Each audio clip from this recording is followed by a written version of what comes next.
व्यवस्थापनाच्या लेक्चरमध्ये पुन्हा मी एकदा तुमचं स्वागत करतो. आपण व्यवस्थापनाची तत्त्वे आणि त्याचं उपयोजन किंवा उपयोगिता व्यवसायामध्ये, आपल्या जीवनामध्ये या व्यवस्थापनाच्या तत्त्वांचा, कार्यांचा कशा पद्धतीनं उपयोग करू शकतो या संदर्भातला हा आपला अभ्यास आहे.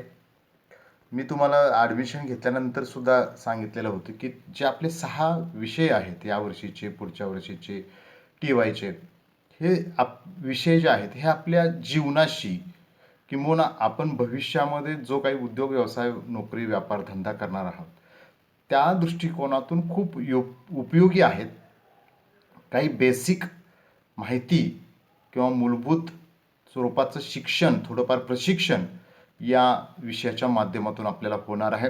त्या ज्या काही बाबी आपल्याला भविष्यामध्ये आपल्याला करावयाच्या आहेत त्या कशा करावयाच्या या संदर्भातलं तोंड ओळख म्हणा किंवा एक छोटंसं मार्गदर्शन म्हणा या विषयातून आपल्याला होणार आहे.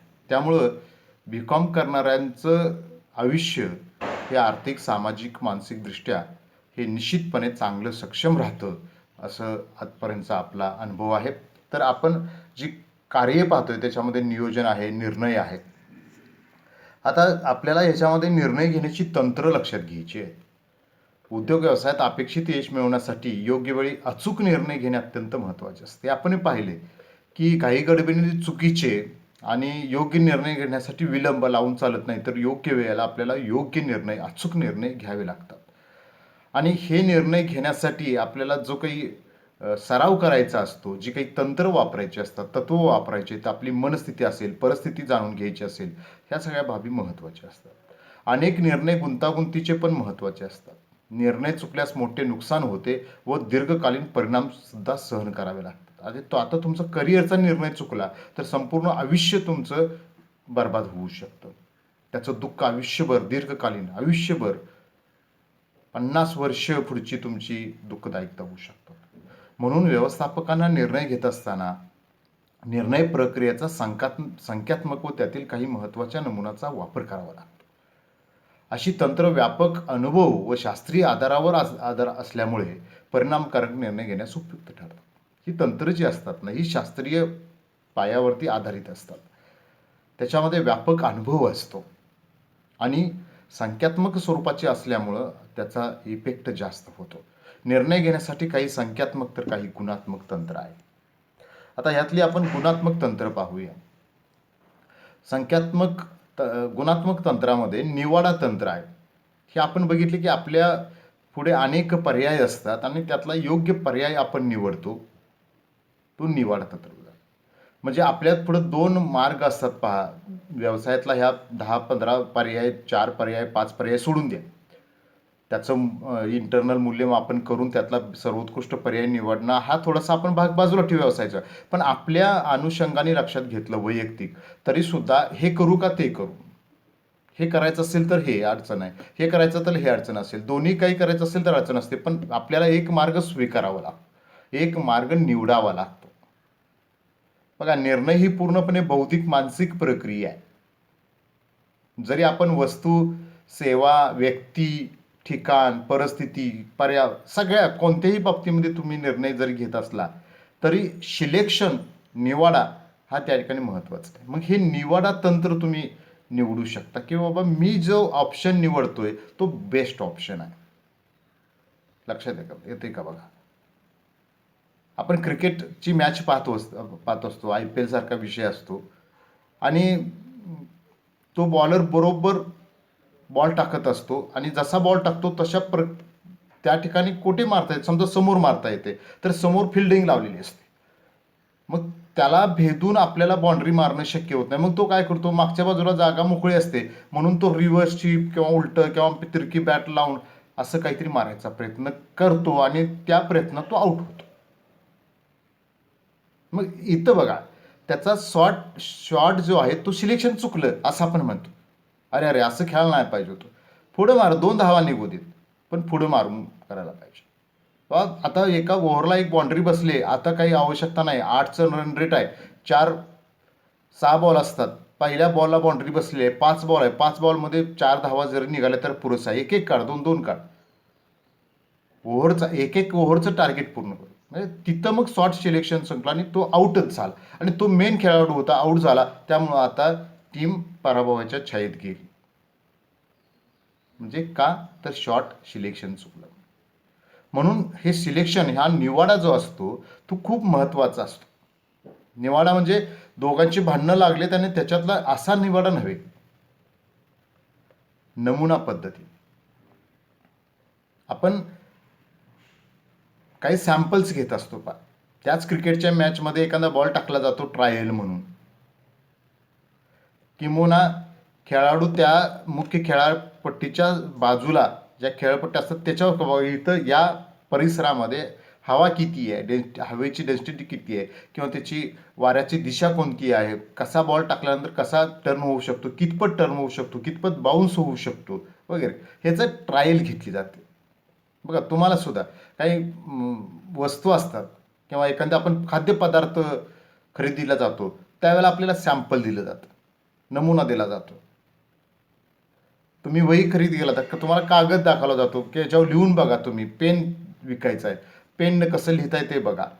म्हणजे नमुना पद्धती. तसं आपण निर्णयाला सुद्धा नमुना पद्धत वापरू शकतो. आता सगळ्या निर्णयासाठी नाही, हे तर आम्हाला ठरवा. हे सगळे गुणात्मक आहे, संख्यात्मक नाही आहेत. हे तुम्ही तुमच्या मनातल्या मनात ठरवायचं आहे. असं करून बघूया काय होतंय. तो एक छोटा भाग असेल आणि मग व्यवस्थित असेल, मग ते सगळ्यांना लागू. असा 10,000 लोकांच्या बद्दल निर्णय घ्यायचा आहे. आपण एकाच्या बाबतीमध्ये घेऊन बघूया आणि मग 9,999ला लागू करूया नमुना पद्धत. म्हणजे वेगवेगळी उदाहरणं सांगतो, असंच त्याच्यामध्ये असतं असं नाही.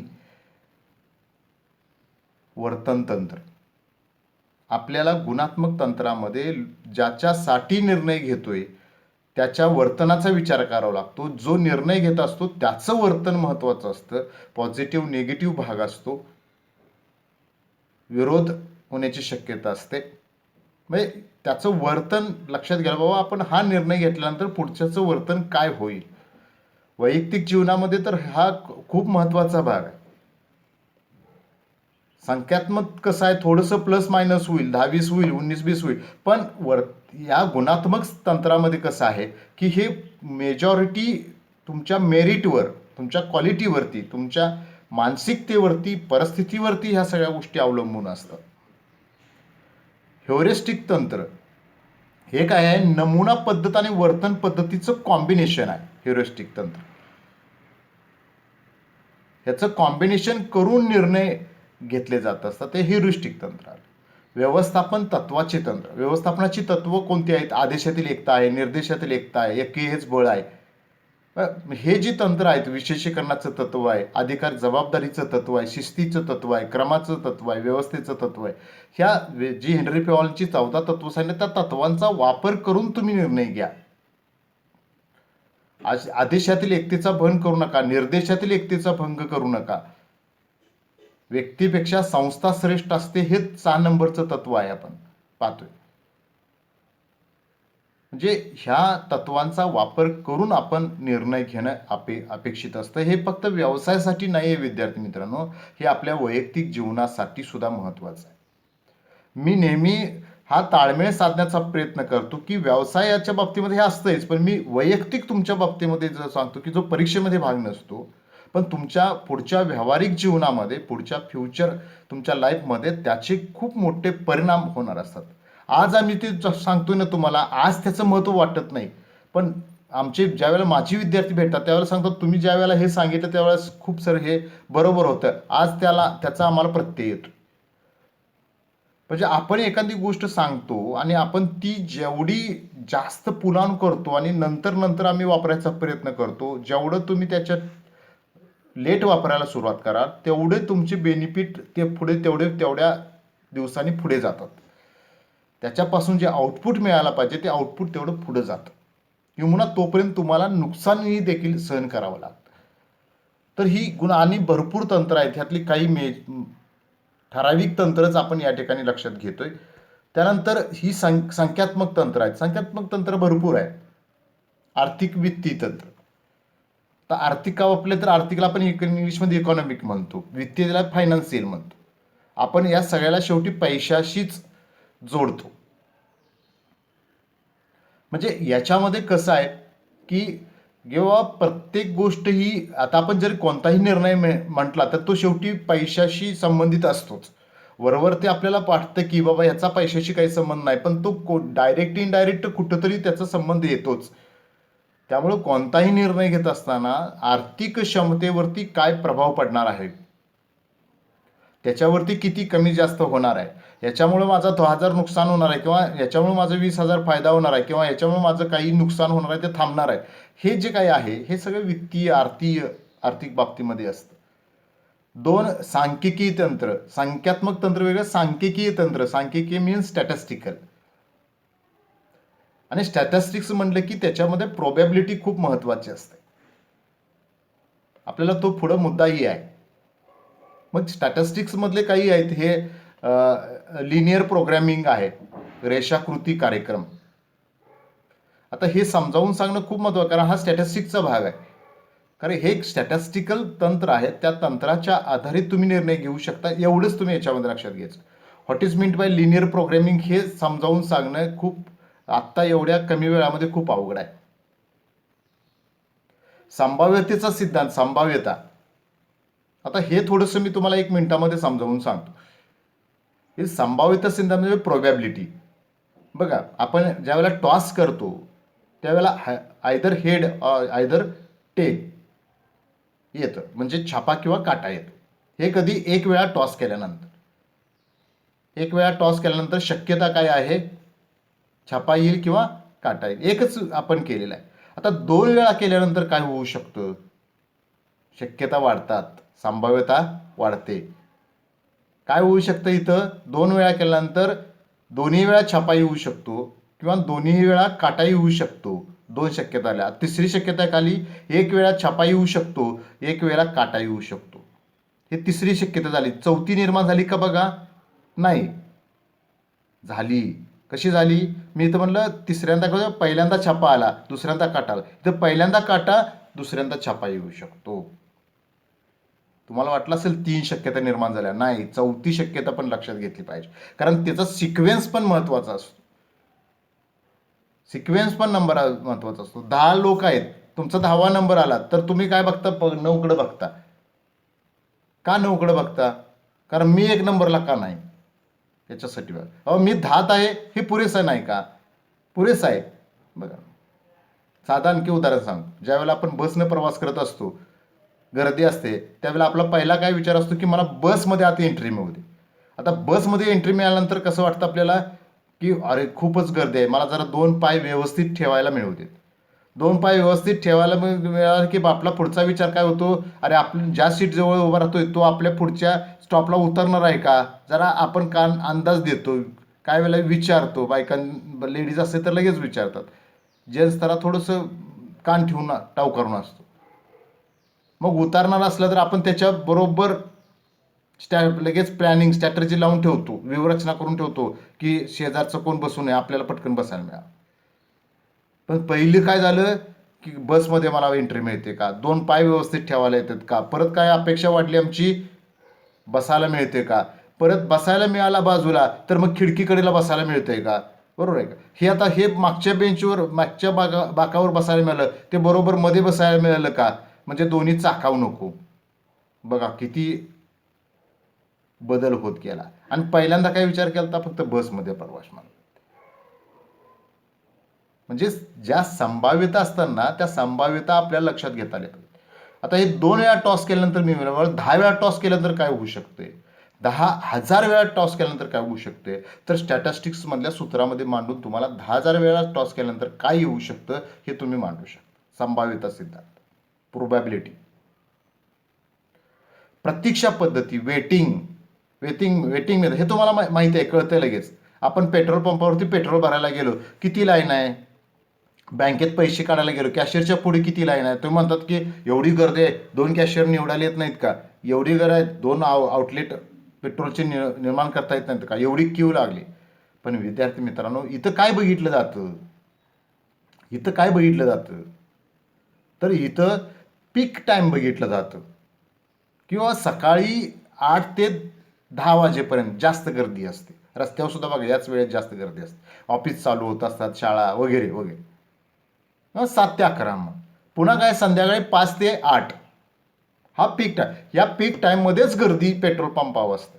बँकेमध्ये कसं आहे, 11 वाजता बँक 10:30 वाजता चालू होते, 11 वाजता चालू होते, ते 2 वाजेपर्यंत जास्त गर्दी असते. मग त्या गर्दीमध्ये किती असू शकतात, त्यांचं पण काहीतरी गणित ठरलं असेल ना. किंवा दिवसामध्ये जर 500 ग्राहक येत असतील किंवा 200 ग्राहक येत असतील तर एकच कॅशियर पुरेसा आहे. आणि त्याच्यापेक्षा जास्त येत असतील तर मग दुसरा कॅशियर. मग घेणारा वेगळा, पैसे घेणारा वेगळा, पैसे देणारा वेगळा.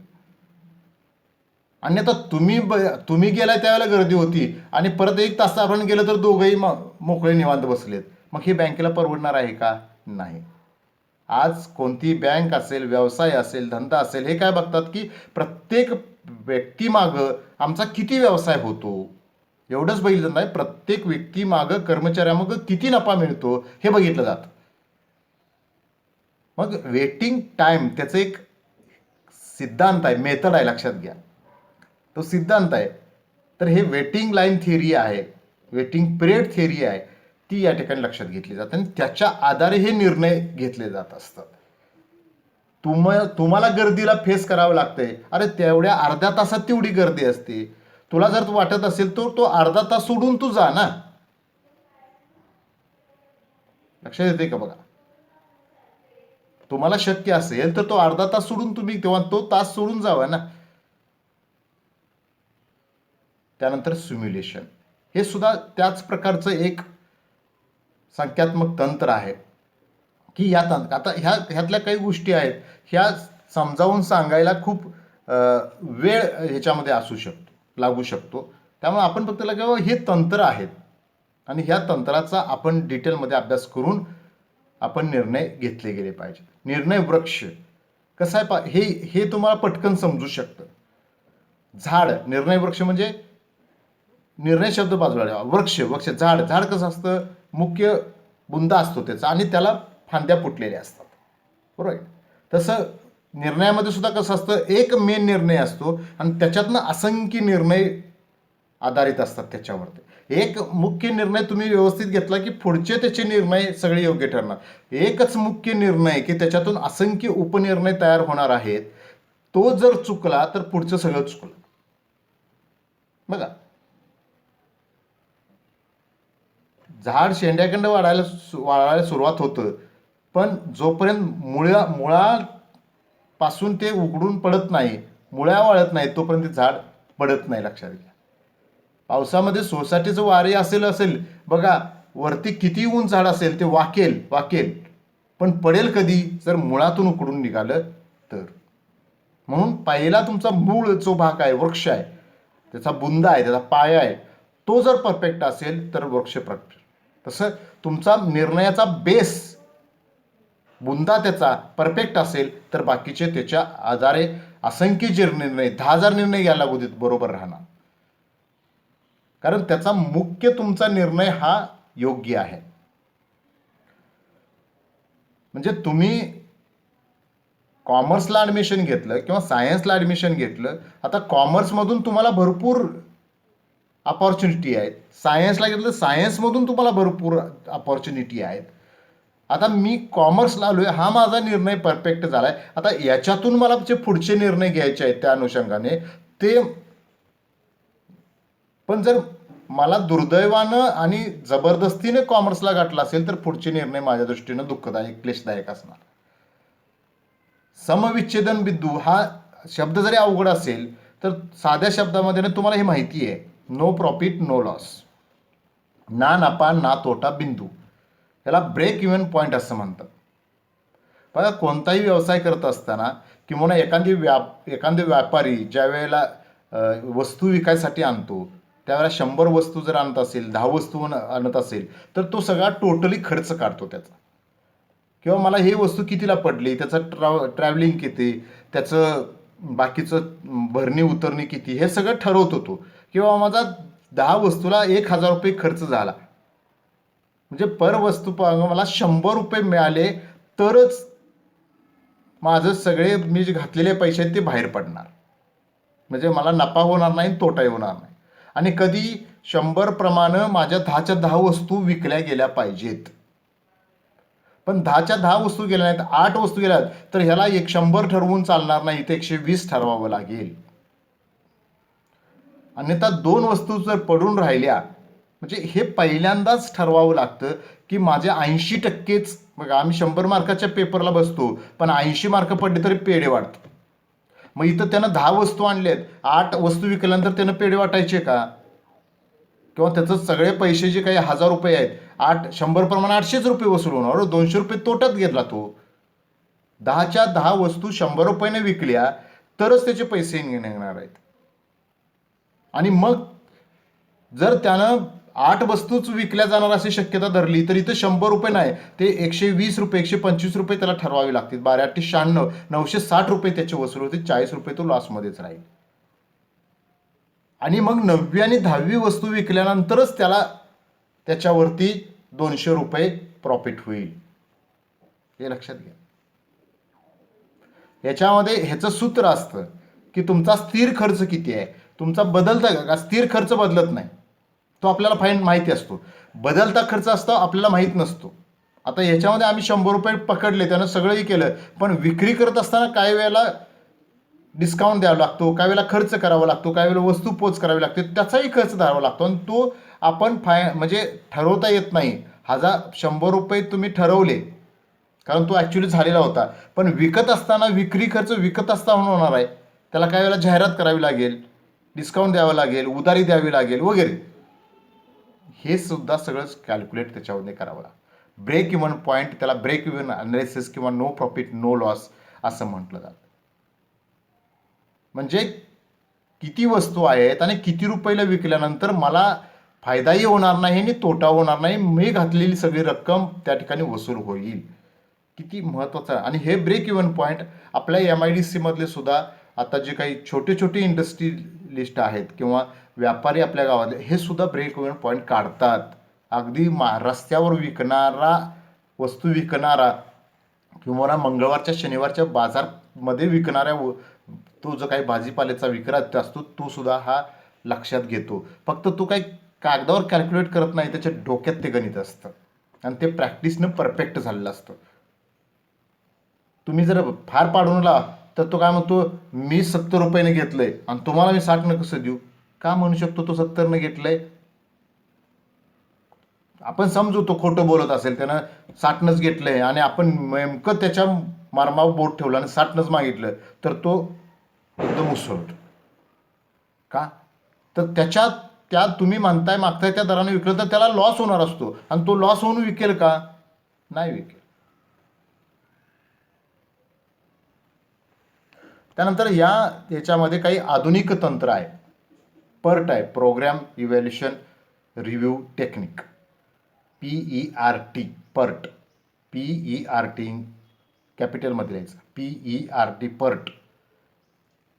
आता ही तंत्र खूप मॉडर्न जरी मांडली असतील तर ती सुद्धा 50 वर्षापूर्वीची आहे. म्हणजे आपण एखादा कार्यक्रम ठरवायचा, त्याचं मूल्यमापन करायचं, तो कार्यक्रम सुरू करायचा, त्याचा रिव्ह्यू घ्यायचं, हे टेक्निक आलं. म्हणजे मोठमोठे समजा जहाज बांधणीचा उद्योग आहे, आपले लघुगृह सोडायचे असतात बघा, इस्रो सोडत असतं, तिथं अशा प्रकारची तंत्र वापरले जातात. मोठमोठे जे बंदर बांधायचं आहे, एखादं धरण बांधायचं आहे, त्याचा कार्यक्रम ठरवला जातो, त्याचं इव्हॅल्युएशन केलं जातं, त्याचा आणि कार्यक्रम काम चालू असताना सातत्याने रिव्ह्यू घेतला जातो. CPMI, critical path method, critical path method, क्रिटिकलला इंग्रजी मराठीमध्ये निर्णायक म्हटलं, निर्णय. आपण एका मार्गाने चाललोय पण त्या मार्गाने जात असताना आपल्याला यश येत नाही, तर आपला एक पर्यायी मार्ग, दुसरा एक मार्ग आपला असा असतो की तो आपल्याला यशस्वी करून देतो. बाबा ह्या मार्गाने आपल्याला अडचणी यायला लागल्या तर एक पर्यायी मार्ग आपण ठेवायचा, बायपास असा ठेवायचा की आपल्याला ती गोष्ट अचीव होऊ शकते. एखादा निगोशिएशन करायला लागलाय, भारत आणि चीन निगोशिएशन चालू आहे, भारत आणि जपान निगोशिएशन चालू आहे, त्यावेळेला ह्या स्ट्रॅटर्जी वापरल्या जातात. 10 रुपये नाही म्हटलं ना, शेवट आपण 12 रुपयाच्या पुढे जायचं नाही. हे 2 रुपये ना, हे क्रिटिकल पाथ मेथड. 10 रुपयालाच तयार करायचे जास्तीत जास्त, नाही झाला तर शेवटी 2 रुपये वाढवा. हे उदाहरण मी तुम्हाला सांगतो. अशा अनेक गोष्टी असतात की तिथं आपल्याला हा मार्ग वापरावा लागतो आणि ते आपल्याला जिंकायचं असतं, ते आपल्याला निर्णय यशस्वी करायचा असतो, ते कार्य आपल्याला साधायचं असतं. कार्य अनुसंधान. आता याच्यामध्ये आपण काय म्हणतो, जे जे काही आपलं काम आहे ना, ते काम कशा पद्धतीनं पूर्ण होईल याचाच जास्तीत जास्त प्रयत्न केला जातो, त्याच्यावरती जास्तीत जास्त कॉन्सन्ट्रेशन केलं जात असतं. व्यवस्थापन माहिती प्रणाली, मॅनेजमेंट इन्फॉर्मेशन सिस्टीम, MIS ज्याला आपण म्हणतो, म्हणजे माहिती तंत्रज्ञानाचा वापर करून आपण अशा प्रकारचे निर्णय घेत असतो. आता कसं आहे, बरंचसं बेस हा आपला आता अनेक गोष्टीची माहिती आपण गुगलवरनं घेतो.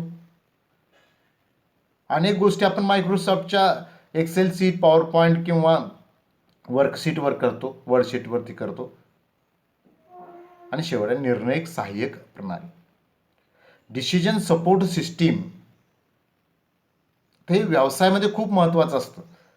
बघा, आपल्या देशाचे पंतप्रधान आहेत, त्यांना काही सगळ्या क्षेत्रातलं नॉलेज असतं का? शेतीतलं कळतं, उद्योगातलं कळतं, लघुउद्योगातलं कळतं, ऑटोमोबाईलमधलं कळतं, शिक्षणामधलं कळतं? नाही. त्यांना निर्णय घेण्यासाठी काही सपोर्ट सिस्टीम असतात, काही सल्लागार असतात आणि ते त्यांच्याकडून सल्ला घेतात, मार्गदर्शन घेतात, त्याचं नो हाऊ चांगलं वाईट समजावून घेतात आणि मग डिसिजन घेतला जात असतो. मोदींनी निर्णय घेतला आपण म्हणतो, बरोबर आहे, ते पंतप्रधान आहेत, त्यांना राईट आहे, पण त्यांना एक सपोर्ट सिस्टीम असते आणि त्या सिस्टीमचा वापर करून ते डिसिजन घेत असतात. तर विद्यार्थी मित्रांनो, हे निर्णय घेण्याची काही तंत्र आहेत, आपण या ठिकाणी लक्षात घेतली. तुम्ही हे माझं लेक्चर खूप शांतपणे छानपैकी ऐकून घेतलं. तुमच्याही जीवनामध्ये निर्णय घेत असताना यातल्या काही तंत्राचा निश्चितपणे उपयोग होईल असं मी म्हणतो. धन्यवाद.